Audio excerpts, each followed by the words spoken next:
Hello, welcome to Wardrobe School. Here's where you can learn easy ways to make clothing for yourself or even to sell.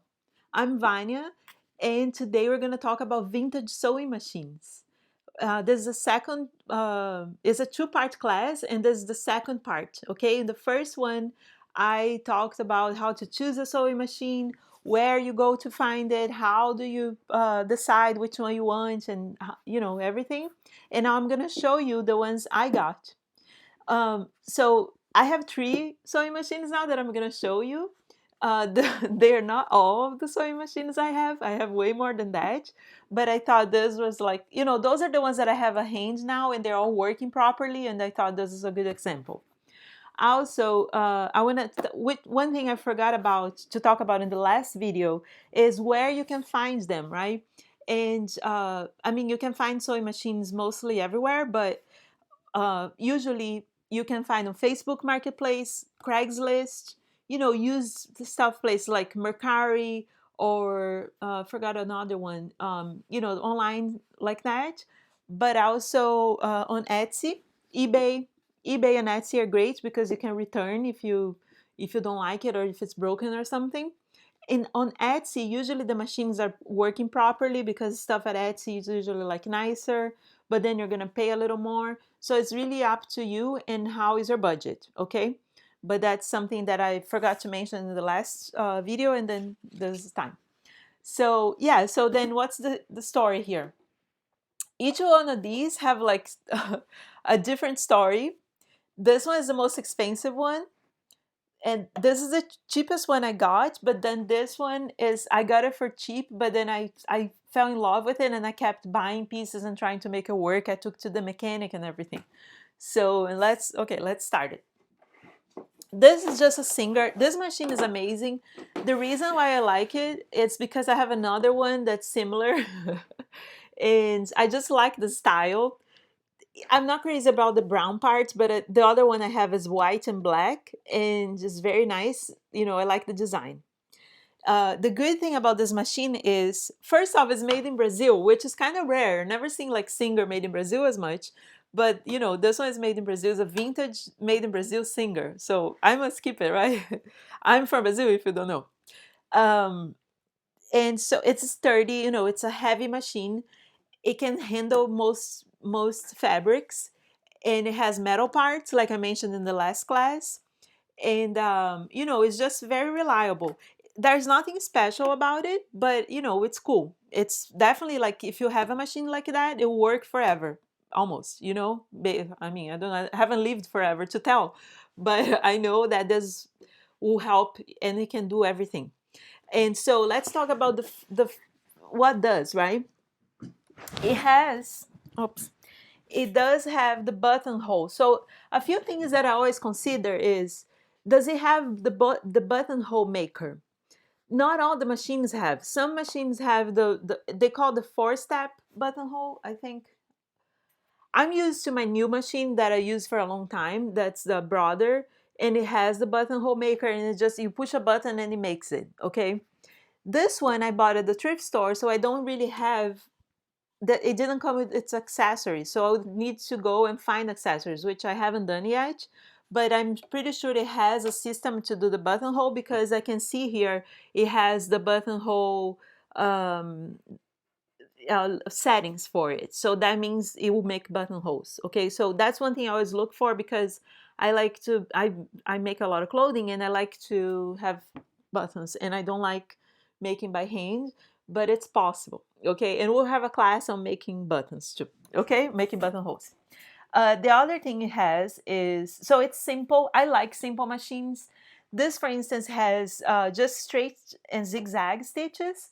Some machines have like more fancy stitches. I don't ever use fancy stitching. Stitch like cool stitches are usually for quilters. I think you can also like use on your own, on your clothing. You can do details and stuff, but I really don't care about that. So this one is, there's plenty stuff for me. One thing I don't remember now if it's have. The other thing I like to do is embroidery. I don't know if you've seen my work, but I do like drawings, free motion embroidery. And I always like to see if the machine is going to be able to do that. And I think this one does. Oh no, it doesn't actually. The other one, the black and white one does. So what it is you know the feed dogs, that's like those little metal things underneath the foot of the machine. That's the piece that moves the fabric around as you're sewing. The feed dogs are the ones that are pushing the fabric, right? Or pulling the fabric. And so if the feed dogs are up, you cannot really free motion embroider because the feed dogs will bother. And the solution is you change the plate. You put it like a, in this case, if it doesn't have any settings to lower the feed dogs, you just put a plate over it. So it needs this. It's like a little plastic thing that you put over it, and then the feed dogs are just free. Okay. But what I usually look for in machines is if they have this function of lowering the feed dog, and it's usually a button on the back here or on the side or in the front here, that you know it shows like a button that you switch up and down for the feed dogs. And so this one doesn't have it. Now I might have to sell it because it doesn't do embroidery. um, you know, it's okay, it's just a good machine, I'll keep it. But yeah, that's one of the things. And then you see if that it has any accessories or anything. So this one didn't come with anything but the foot paddle, and you know the foot that it came with, the presser foot. That's it. Okay. And so let's talk about the other one that I paid a little extra money for it. Let me put this on the side. And here it is. She's my last acquisition. Is the star of the house right now. Is a Husqvarna. Is made in Switzerland, and you know it's just very quality. It's a quality brand. I know you probably know this brand from. I think they make tractors or like construction equipment or something. It's made in Sweden, not Switzerland. I keep confusing because there's another one that's made. Oh, the Elna is made in Switzerland. The Husqvarna is made in Sweden, and it's very good. You know, it's known for being like quality. It lasts long and it's reliable. And I was looking for a machine, not like I needed, but I was looking for a cool machine to teach the online classes. And so I got this one recently. I got from Facebook Marketplace. I paid quite some money for it. I don't want to say it because I don't want my husband to know. But yeah, so the cool thing is like it's metal. I guess there's plastic parts, but it's like half metal, half plastic, and it does handle anything. It's very strong. I've tested. It's soft. You know, it's like soft and strong at the same time. The only thing I didn't like, there's two things I kind of regret that I bought this machine, to be honest, for the price that I paid for it, is that it's not very fast. And you know I sew a lot of stuff, and especially when I'm doing the online sew alongs and classes, it's kind of boring for people to watch from me like sewing like a long piece of thing in a slow machine. You know, if it was fast, it's just like woo, you know, very quick. But this is not the case. So that's one thing. And the other thing is it doesn't have the buttonhole maker like this other one. And that I knew. The lady told me that it didn't come with the buttonhole maker, and I would have to just make the buttonhole with this foot. And here's this. It came with accessories, and she even included the look. She included a bunch of little extras. It's not here, but she's saying even like a piece of fabric and stuff. You know, it has like different feet. There's this foot for zipper. And then she told me that I have to do the buttonhole with this little foot. See how it has like a little measuring mark? So that's how you do it. And I haven't tried this one yet, but I did the Bernina. And it's kind of like, you know, doing buttonholes when you don't have uh, the system. It's kind of annoying. But anyway, this machine is complete. The other thing that gets a little tricky is the bobbin. It has a different bobbin. Look, it's like a special type because this machine is kind of special. So you know, so you have to when you buy a special machine like that, you have to make sure that it's not going to be annoying to buy accessories and stuff for it. Okay, but you know, I regret kind of, but not terribly, because it works well. It's, I know I can rely on it. I can do the classes. It's not gonna break, and it's great. Okay.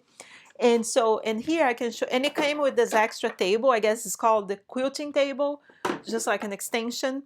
This thing they call the free arm, which, you know, if you're doing like a sleeve or something, you can put the sleeve through this. And this one has the embroidery thing that I told you, which is inside here. So the, also her bobbin is kind of cool. Let me see if I can do a close up.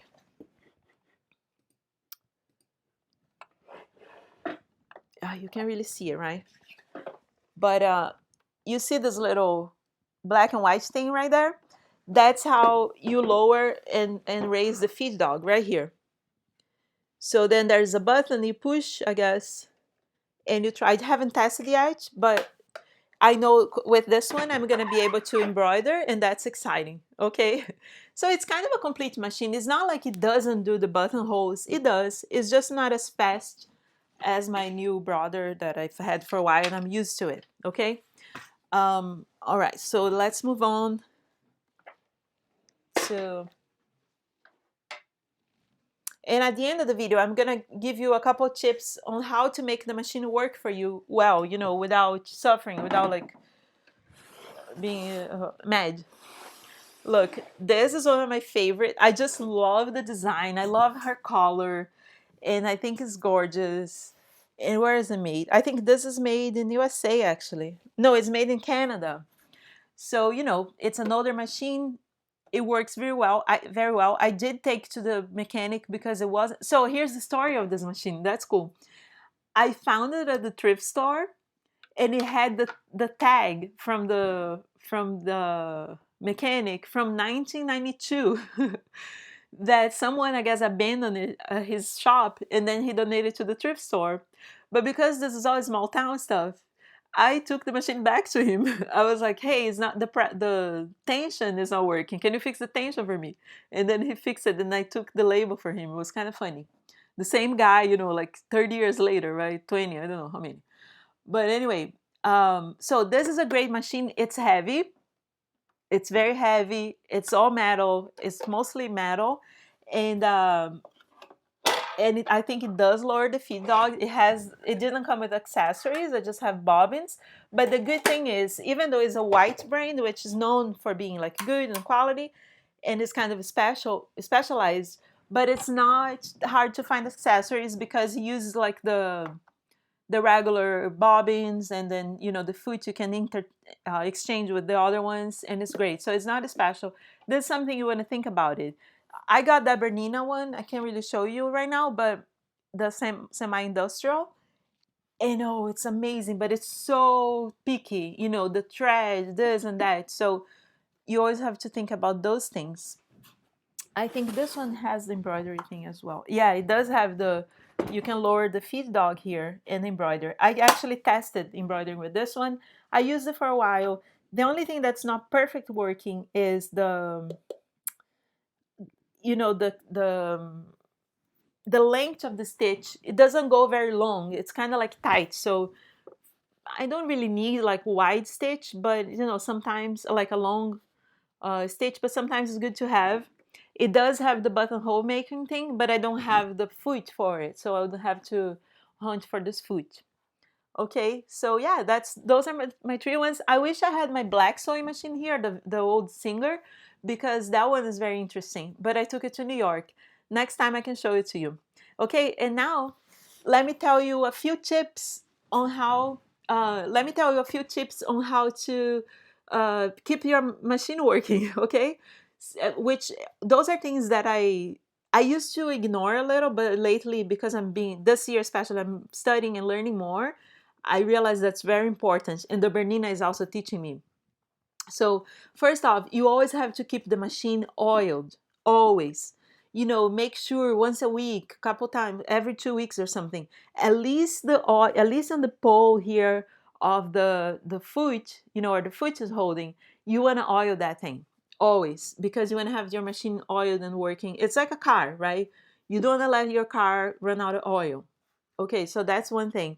The other thing is make sure you use the accessories that fit well, because sometimes we want to, like, say for instance, for the Bernina only use its own branded accessories. And I went on eBay and I bought like 10. It said Bernina. The guy actually tricked me, because when he got here, it has a slight difference between her own bobbin, the Bernina branded bobbin, and those that I bought. I bought like a pack of 10 bobbins. And then I tried, and then the machine was like, doom, doom, doom. It didn't like it. So, try to get good accessories. If on eBay sometimes you buy things for very cheap, but it's not well made. So you don't want to buy those. I rather buy a Node. Um, for instance, there's the bobbin case, right? Say I need a new bobbin case. I rather buy a Node used bobbin case for $10 than buy those like $4 new ones on eBay that comes with bobbins and this and that, because that's like the edges are rough. The machine is not gonna like it. Everything in a sewing machine has to have some sort of precision if you want to have a precise work. Okay, so make sure your accessories and parts and everything that you buy are original or at least quality. And the tip is get old ones, because those are going to be better. And the last thing is the thread. I ignored this forever. I never really cared, because I learned sewing in an industrial machine, and they don't really like are so picky because they are doing production. And so I never really paid attention. But then with the Bernina, I learned that you have to have quality thread. So and it's not cheap. You can always find at the thrift stores or eBay and stuff like that. I got this Gooderman the other day. It's $10 for a roll of thread. If you're sewing a lot, that comes to, is a little expensive, but it's very good for the machine. The machine will make better stitches. You're gonna have better results, and it's gonna last longer because it's not gonna break. And it's a very subtle thing that a node, like a thread that's not quality, has like this extra stuff, extra lint, and it just balls up, it bulks up, and it bulks up in the sewing machine, and they don't like it. So you want a smooth, nice, expensive thread for your sewing machine to work and like you and be happy. Okay? Yeah, so those are the tips for today. Next time we'll talk about the newer sewing machines, the newer models, and I'll show you the ones I have. Okay? If you like this video, please share, tell all your friends, and I hope you are doing great with your sewing machine. See you in the next time.